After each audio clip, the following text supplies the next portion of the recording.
Today we're going to be making ground beef for taco bowls that we're going to have later on this week. Okay, so we're going to be using the organic ground beef. Once again, I happen to get this from Costco. Great place for clean foods.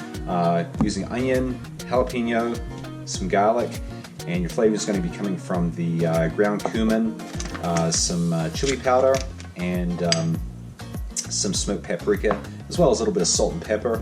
And we're going to add a dash of sherry vinegar in there just to bump up the acidity as we finish things off. So let's get started.